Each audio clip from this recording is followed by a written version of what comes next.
na sa mga balatian kasubong sang diabetes, arthritis, hypertension, kidney failure o kung sakit sa bato, cancer, cyst o kung tumor, kag madamo pa nga iban. DTX 500 mabakal sa Klinika de Alternativo Medicina and Wellness Center ni Dr. Ramil Uy sa kilid sang Robinson's Haro. DTX 500, ang health mo protektado.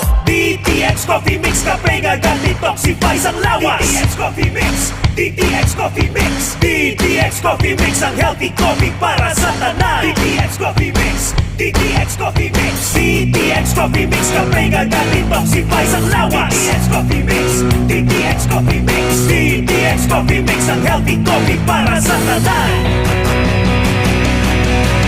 DTX Coffee Mix naga-detoxify, namuling mapaniwang kay tutong at kay inday.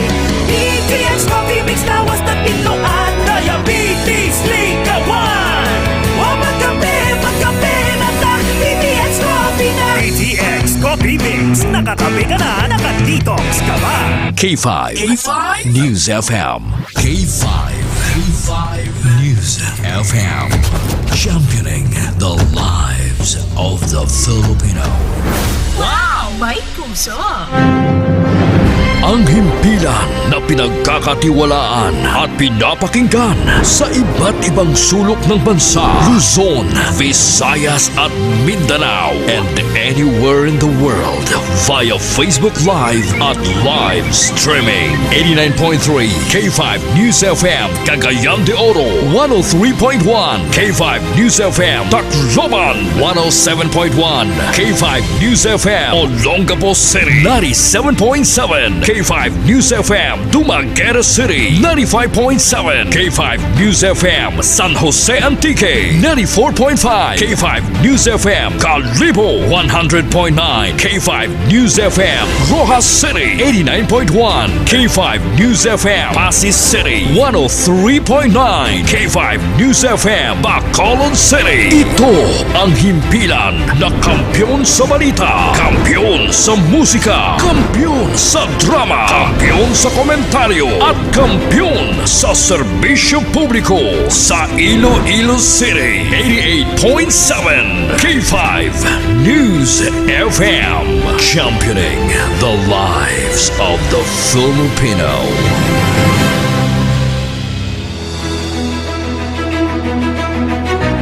Mga ka-K5, taus-puso po kaming nagpapasalamat sa inyong walang sawang suporta at patuloy na pagtangkilik sa aming mga programa sa 88.7 K5 News FM Iloilo.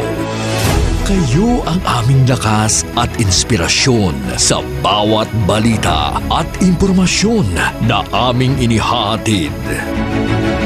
Kailanman ay hindi kami magsasawa at mapapagod dahil nakakataba ng puso na kayo ay aming mapagsilbihan. Ito ang nag-iisang kampyon sa balita, kampyon sa drama, kampyon sa musika, kampyon sa komentaryo at kampyon sa serbisyo publiko.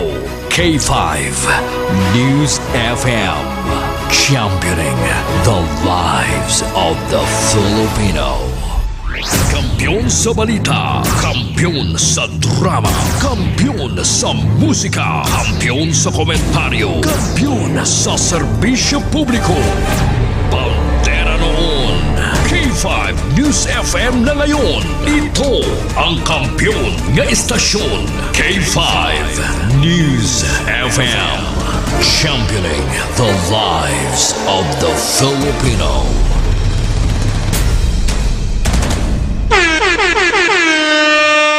Oras sa Pilipinas, oras sa K5 News FM Iloilo Philippine Standard Time, alas 6:03.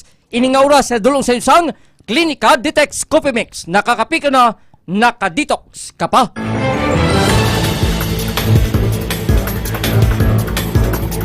Mayong gabi syudad, kag probinsya sang Iloilo. Mayong gabi Western Visayas, mayong gabi Pilipinas, mayong oras sa bilog nga kalibutan. Welcome sa D3 Bayo Evening Newscast. Sunday edition, Oktubre 6, 2024. Mga ka-K5, basta lang kita mabatian sa 88.7 sa utag sa kamang FM dial. Makita ang mabatian makita worldwide. Pinaagis na official Facebook page ang K5 News FM Iloilo 88.7. Kami ang inyo mga tagbalita ka-K5, Enrico Tupa Surita Jr. Kagahon naman si ka-K5, Jenny Kauyunan. Sa mga headlines, ay dulong sa inyo sang kaluwan sang D3 Bio na himo sa vitamin D3 kag virgin nut oil. So nagalikbal kilanat ubo kag sipon, magtumar sang D3 Bio sang klinika, di alternatibo medisina at wellness center. Kakaroon sa mga headlines. Sa balita lokal, local public transport route plan o kon LPTRP sang Iloilo Province, natala ng ipedalom sa final deliberation. Iloilo City Comelec, 3 ka certificate of candidacy pa lamang ang nabaton humalin sa pagsugod sang filing period. Grace Asiwagan Fortaleza, nakitaan sang sign of sexual abuse base sa autopsy result suno sa Sara Municipal Police Station. Pageant organizer ag makeup artist nga si Christopher Blue Rubinas may panugan sa mga aspiring nga mga beauty titleist. Sa balita nasyonal, Comelec wala sa may record nga areas of concern sa 2025 election. Alice Guo kinahanglan sang temporary restraining order agud mapadayon ang pagpapili sini sa eleksyon. Sa balita international, New Zealand may sailors o kon New Zealand Navy sailors na rescue matapos na magsadsa nila barko sa Samoa. Para sa balitang hinampang, Philippine football team magapasakop sa mga major competitions. Sa balita entertainment, Miss Indonesia, 11 nga Miss Cosmo Queen. Alas 6 sa batyan ang ato sa mga headlines kay karon sa detalye na sa ato sa mga balita. Una kita sa balita lokal. Balitang lokal. Ang mga balita lokal nga inyo mabatian nga dulong sa inyong Klinika Ditex 500, the superior antioxidant. Ginalauman ang final operation sa local public transport route plan sang Iloilo Province nga bulan sang Oktubre. Sa interview sang K5 News FM Iloilo kay Engineer Joshua Gakit, ang Transportation Development Officer sang Land Transportation Franchising and Regulatory Board o kon LTFRB Region 6. Ginaschedule ini sang Central Office kag iga-presentar kag gipensahan naman sang Provincial Planning ang ila route plan. Sunok ay Gakit minimal revision gid lamang ginapanaaw sa ginapaabot nga deliberasyon kag tion nga nahitso na maga-issue na lang sang Notice of Compliance. Samtang 3 pa lamang ka mga certificate of candidacy ang nabaton sa Iloilo City Comelec Office humalin sa nagsugod ang filing period sa Oktubre 1. Suno kay Mr. Jonathan Saino, Election Assistant 2 sa Iloilo City Comelec, wala pa sa may nagdugang sa mga nagfile subong nga adlaw humalin sang Lunes. Ginalauman naman sini nga sa ulihi nga adlaw sang filing maga-file ang mga major political parties sa Iloilo City. Alas 7 sa ato siga tutok politika. Nag-file na sang iya Certificate of Candidacy o kon COC agod magpa-re-elect bilang board member sa 3rd District of Iloilo si board member Jason Gonzales.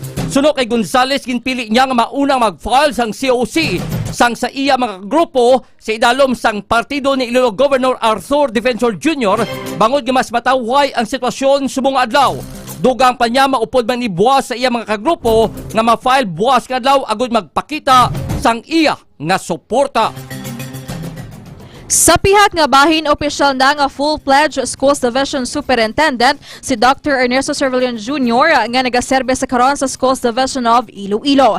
Nagpasalamat si Cervellon sa nasamit nga appointment ni President Ferdinand Bongbong Marcos Jr. sa Oktubre 5 amuman kay Department of Education Secretary Sunny Angara kag Department of Education Region 6 Director Ramir Oitico. Nahibaloan nga nagserbe si Cervellon sa probinsya sang Iloilo humalin sa Mayo 2023 talos kay Maria Ruz de Reyes na ginre-assign sa SDO Iloilo City. Sa piyak nga bahin nakitaan sang sign of sexual abuse ang bangkay ni Grace Asiwagan Fortaleza. Ang 44 anyos babayeng ginpatay sa barangay Arante Sara sa Oktubre 3 sang kaagahon.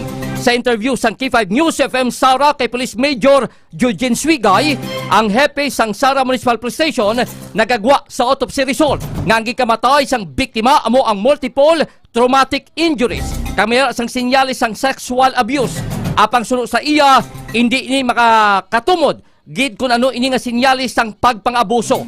Ginatagman sini nga kaso nga rape with homicide kag murder ang file para sa kaso ni Fortaleza kag rape naman para sa 17 anyos nga dalgita nga kaupod siya napatay sa Iapulian. Ang gipasaka batok kay Ricardo Teruel, 34 anyos ang barangay Villa Hermosa, Sara nga positibo nga ginatudlo sa minor edad nga amo ang naghimo sang krimen.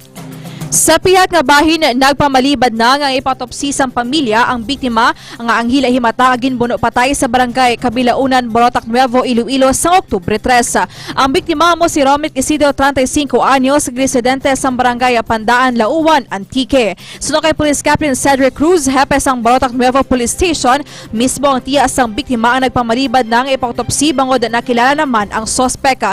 Base sa investigasyon sa CCTV nga ila natipon, nakita na ang mga sospek kag isa diri sa ila ang may kapot nga kutsilyo pasaka sa tulugan sa biktima sa poultry farm. Dugang pa posible may dako ang kantidad nga kwarta nga ginpautang ang biktima sa sospek kag sa ini ang ginanukot sa may posibilidad nga nangakig ang sospek rason nga nagluntad ang krimen.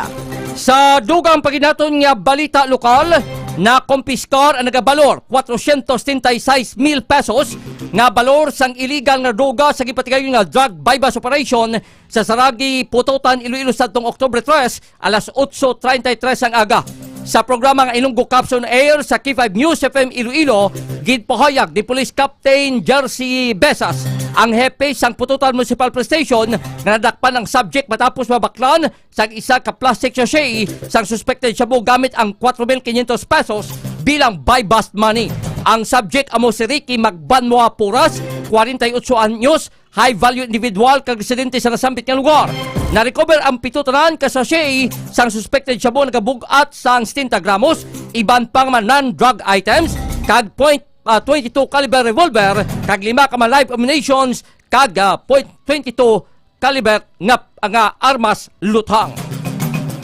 Sa dugang pa nga police reports, arestado ang mag-live-in partner sa ginkasa nga drug bypass operation sa Barangay Bituon, Haro, Iloilo City, kagabi Oktubre 5. Ginkilala ang mga subject kasanday Jonathan Castro, 56 anyos, kag Ruby Kayana na 54 anyos, nga sa residente sa Barangay Demokrasya, Haro, Iloilo City. Nabakla sa isa ka plastic sa ginapatihan shabu ang duha gamit ang 2,500 pesos nga drug bypass money. Na-recover dugang sa ila ang 5 pa ka plastic sang droga nga nagabuga sang 30 grams kag may market value nga 206,000 pesos. Alas 6:12 duga pagid nga mga police report. Pilason ang duha ka driver sang tagsa ka motorsiklo matapos na bungguanay sa barangay Ilong Bukid, Badyangan, Iloilo. Alas 11:10 ang aga Oktubre 5. Ang mga driver amo Sanday alias J, 41 anyos sang barangay Ilong Bukid, Badyangan, kag alias Franklin, 18 anyos sang Bingawan, Badyangan. Sulo kay Police Lieutenant Anali Chin, ang Deputy Chief of Police ng Badyangan Municipal Police Station, nagasumalangay ang duwa sa natabo ang aksidente sa diin si Franklin ang naglapaw sa dala ni Jay, rason nga iya nabungguan. Pilasan wala nga tuhod kag butkon ang naangko ni Jay, samtang kay Franklin na may pilasan wala nga butkon, tuhod kag bibig. Samtang arestado ang anom ka mga mangingisda sa operasyon sa Ahoy Municipal Police Station kag Ahoy Bantay Dagat Task Force batok sa legal nga pangisda sa barangay Punta Buri, Ahoy, Iloilo kahapon Oktubre 5. Ang mga arestado mo sa Reynaldo Panis Amaza na 49 anyos, LG Chavez Francisco 21 anyos, Joel Betita Chavez 41 anyos, Wilfredo Villaruiz Chavez 41 anyos, Elmer Betita Chavez 43 anyos, kag Ryan Batolones Ascura 34 anyos nga lusay residente sa barangay Nipa, Concepcion, Iloilo. Nakumpiskar ang alam ka mga fishing boats kag nadakpan ang mga boat captains nga ginpatigayon nga illegal fishing. Na-recover ang puro tanan ka kilo sa isda nga nagabalor sa 2,000 pesos sa iban pa nga fishing paraphernalia. Alas 6:13 gin-impound ang isa ka truck bangod sa pagbaylar sa Municipal Ordinance 2019-004 Section 1 o kon overloading sang earth quarry materials sa barangay THT and P Maasin, Iloilo sa tong Oktubre 3 alas 10:20 sang aga. Sa programang Ilonggo Caption Air sa K5 News FM Iloilo, ginpahayag ni Police Major Jose Nimias Pamplona, ang hepe sang Maasin Municipal Police Station. Samtang kapatigayon sa mobile patrol, ang personnel sa Maasin Municipal Police Station nadakpan ng isa ka unit sang truck nga may karga sang quarry material nga nagabaylar sa ordonansa sa diin 15 cubic meters lang ang ginapanugutan niya karga sini. Ang driver sang truck amo si Jomar Falsis Bailon, 37 anyos, ka residente sang Barangay Kulase, Ahoy, Iloilo. Samtang nakahunong naman sa Maasin Municipal Police Station para sa kakaigo nga penalidad kag disposisyon. Naghatag sa panugyan ang pageant organizer kag makeup artist nga si Christopher Blue Rubina sa mga luyag mag-intra sa beauty pageants. Sa interview sa programa Kampiyon Talk Show, ginpahayag ni Rubinas nga magluwas sa outside look dapat maging good speaker ang aspiring beauty titleist. Ginatagan pagtamo ni Rubinas nga mahibaluan sa isa ka good speaker ang isa ka kandidata kung nagasabat ini sa question and answer portion nga wala gina-memorize ang sabat kundi naghalin gid si iya nga tagipusoon. Dapat suno si iya nga kinahanglan man nga mag-training sa question and answer para mangin kumpiyansa sa pagsabat kag makuha ang atensyon sa mga nagapati ilabi na sa mga judges.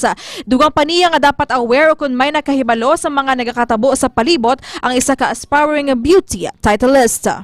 Alas 6:15, nabataon ang detalye sa balita lokal. Sa simatinoon mga K5 aton iga-check ang ato nga K5 News Patrol sa pinakulang sitwasyon sa palibot sang syudad sang Iloilo o pwede K5 Ramelo Palik. K5 News FM Kampiyon Report. K5 Enrico, K5 Jenny. So, K5 aron? Yes, kay medyo ma-traffic abi ang aton nga dalan diri kita subong sa may area sang Haro o kon Commission Civil Street pa ni K5 Enrico. Diri kita sa Tubang gid, malapit rin sa may Rose Pharmacy na K5 Enrico. Sus sa Tubang sa Kwan, sang Don Benito or West Visayas State University Medical Center? Diri sa may Rose Pharmacy, diri gid sa may Haro Plaza K5 Enrico. Haro Plaza, okay. Makita naton K5 Enrico medyo mahinay-hinay ang dalagan sang aton nga patrol. Kay di ka mo diri sa nga mangkuturan Tayban na nagapaululi, may mga pribado nga sarakyan di pasayro nga sarakyan diri nice bus K5 Enrico naga-inagi karon diri sa may dalan sa nga Haro Plaza K5 Enrico. Kasi bukman luwas diri sa nagabiyahe naton sa dalan ti may ara yang naga bisan nga no parting sa kilid sa dalan bra K5 Enrico. Usually, big ba ng traffic sa may area dira ka K5 aron kay nalin diri sa may area sa nga dalan Ilopez pagkatod sa may dalan Rizalda. May ginakayo pa na abi ang kilid sa dalan mo. Yes, ang mga K5 Enrico. Kaya naman katulad temprano pa yan, mga alas 3 o alas 4 K5 Enrico, tarutaw isang dalan, duway sa gawa nag-inagi. Pero subong lang K5 Enrico, kay mga kauturanta, ti iban nagsalimba, mga hapon-hapon na K5 Enrico, kaya mo ni kisa ang kakosman sa traffic, mga K5 Enrico, K5 Jenny, diri sa may area sa Haro. Kay ti Domingo nga adlaw, iban nagalagaw ni makauturan naton, kay ti kumagin puli na tama-tama lang ti sa is ko na city K5 Enrico, kay mo rin ma-experiencehan diri sa dalan diri sa may area sa Haro. Actually pa nakita K5 Enrico sa Tubang sa Haro Cathedral. Kay ti mo ring sa mga driver naton ti kuno kalmahan tanang kisa kung magganusot-lusot sa dalan K5 Enrico. Kay tibod lay abi bisan katugnaw mangutos kita lang maginit ulo tagay hindi kita kanusot maunahan pag nakita kay Fab Enrico ti pero kalmahan na gonya marikawan ang road rage so kunang pagbinaisay sa kun inaway sa dalan kay Fab Enrico. Nagato pa pasubong ulan? Sa subong kay Fab Enrico nagtahaw na amot kaya mo na nigaling nagbilin na sa mabasa-basa diri sa dalan naton kay Fab Enrico nagbilin sa manamig nga gabi subong kay Fab Enrico. Sige, salamat kay K5 Aron. Subong kay Fab Enrico, gini nga sitwasyon nga dununggid sang subong kay katugnaw dapat sa makilala nato ni duway na nagatindog ang ilang chorizo Bilbao o kun ilang kamanoy inom gid kamo mga tito papa sang extend food supplement for men para nga makalabing-labing kamo kay misis naka round 5 na siya. Isa pa. Kaupod sa patrol si K5 Ramilo Palek, ako naman si K5 Aaron Refollo. Para sa Kampiyon na Balita, Serbisyo Publiko kang Kalingawan sa Iloilo, K5 News FM. Salamat kay K5 Auro Refollo sa pinakuling sitwasyon sa palibot sang syudad sang Iloilo. Alas 6:18 sa madital na karon sa ato sa Balita Nasyonal. Balitang National. Balitang National. Ang mga balita nasyonal nga inyo mabatian na dulong sa usang May TC. Kung gusto maging healthy, inom kamo sang May TC. Wala pa sa may nakita nga lugar ang Commission on Elections o COMELEC mapaidalom sa areas of concern para sa 2025 national kag local elections. Ini kasunod man sa ginpasa sang Philippine National Police nga listahan sang potential election areas of concern para sa 2025 national local election.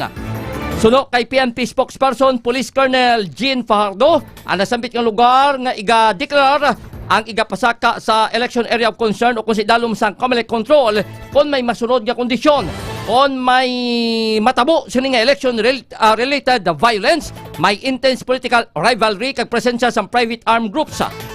Dugang pa ni Fajardo nga dili mabloan kung pila ka mga police personnel ang i-deploy sa nasambit nga lugar. Samtang ginanunsyo sa Commission on Elections o COMELEC nga batunon siya ang Certificate of Candidacy o COC ni former Bamban Tarlac Mayor Alice Guo para sa 2025 midterm elections, apang kinahangan sini nga makuha sa Temporary Restraining Order o TRO agud hindi ma-disqualify. Sunod kay COMELEC Chairman George Garcia nga mayara sang grounds for disqualification, nakipidiri ang Declaration of Nuisance Candidate petition sa pagkansela sang COC bangol sa edad kag citizenship kag desisyon sang Ombudsman nga perpetual disqualification sa anuman nga posisyon sa public office.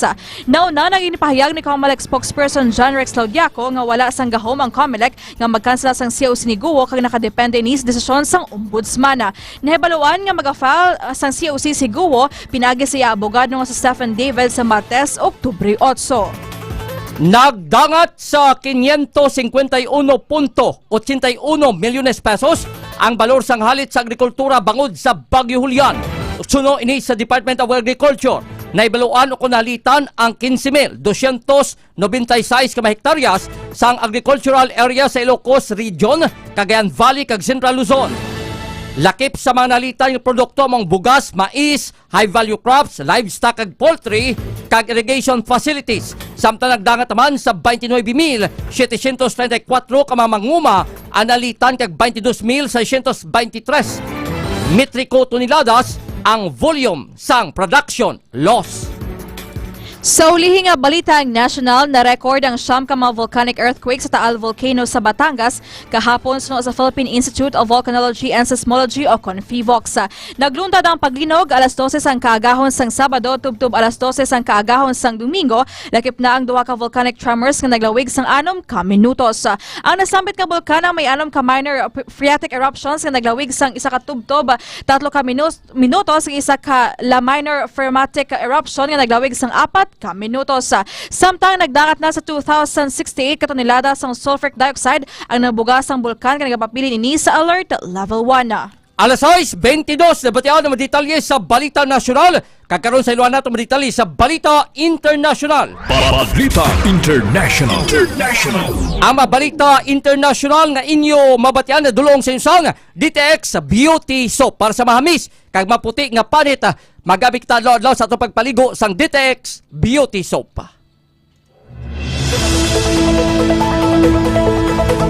Na-rescue ang 75 tanan ka mga Navy sailors sa New Zealand matapos magsadsad ang ilang Navy vessel sa Samoa samtang gamatigayon sang reef survey. Base sa report, nagsadsad ang HMNZS Manawiniwi matapos nga maigo sini ang reef sa south coast sang Upolu. Wala naman sa may na-report nga missing. Napilasan o kung napatay sa nagluntad nga insidente. Naibluan nga ang HMNZS Manawiniwi ang nagpatigayon sang hydrographic surveys, diving operations kag marine salvage kag naga-feature sang Worded Ton Sea Crane. Samtang ginpromisa ni Chinese President Xi Jinping kay North Korean President Kim Jong-un nga mas madalong nga kooperasyon kag suporta kasunod sa paghiwat sa ilang major diplomatic anniversary. Nahibaluan nga magkaalyado ang China kag North Korea sa diin na ginasuportahan sang Beijing ang Pyongyang. Base sa report sa Xi kag Kim ang nagpatigayon sa exchange a congratulatory message agud markahan ng ila kay 75 anniversary sa ila diplomatic relations. Handa naman nga magtrabaho ang China kag North Korea agud nga pabaskon ang ila strategic communication kag koordinasyon kag mas mapabaskog pagid ang traditional bilateral friendship. Alas 6:24 nabatian ang mga detalye sa Balita International. Kakaroon sa iluan nato mga balita sa patag sang sport. Balitang Sports. Ang mga balita sa patag sang sports ginadulong sa isang klinika Deo Fresh para protektado kita 48 oras sa body odor. Magamit ta sang klinika Deo Fresh. Mangin masako ang Philippine men's kag women's national football teams sa mga masunod nga binulan sa pagpasakop nila sa major competition. Magampang ang men's national team batok sa King Cup sa Oktubre 11 to 14 sa Thailand kamay kasumpong man ang Tajikistan kag Syria. Magabalik naman ang women's national team sa pagiwaton nga Pink Ladies Cup sa Oktubre 26 to 30 sa Turkey kamay kasumpong ang Jordan kag Congo. Gipakigbahin mo ni Albert Capellas, ang head coach ng men's football team. Ang target sila team, kag mangin masako naman ang mga teams sa ilang preparasyon kapag hanas sa palabuton nga kompetisyon. Alas 6:25 na batian mo detalye sa patag sang sports. Kakaroon sa ilan nato mga balita sa patag sang entertainment. Balitang Entertainment. Kag para sa ton showbiz balita, ginkoronahan si Kentut Permata Julastrid sang Indonesia bilang labing una nga Miss Cosmo Queen. Ginhiwat ang coronation night sa Saigon Riverside Park, Ho Chi Minh City, Vietnam sang Sabado, Oktubre 5. Nangin first runner-up naman si Miss Thailand. Samtang nagtapos sa top 10 ang pambato sang Pilipinas nga si Athisa Manalo.